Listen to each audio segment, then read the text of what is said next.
He was not a typical citizen of that area.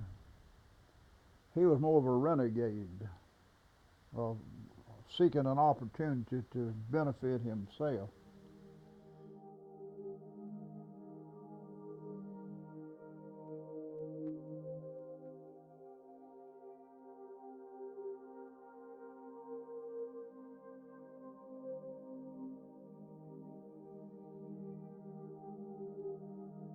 Moonshining would have been hard work because most of them would carry the material on their back, maybe a mile back into the woods to stay to hide from the revenuers, and if you started carrying 100-pound bags of sugar and barrels and all the things it would take to go to a moonshine still, it would have been as hard or harder work than most jobs would have been.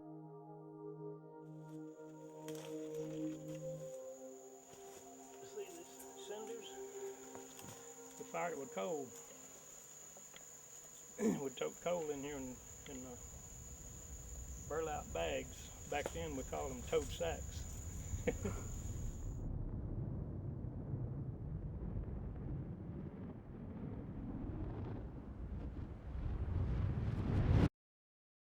She says to Mrs. Marsh, "Oh, I can tell you where the dark corner is. It begins right over there," pointing to the other side of the road from in front of her house. Even she wouldn't admit that she lived in it. And it was that way for, as I said, over 150 years. And to cut this door open for the firebox, all of that had to be, figured out and cut and placed in. My brother, he got pretty good at building, and he would cut an H in it, and he'd bend those pieces back before it would fold up, and he wouldn't have so much welding to do. This one here had been folded.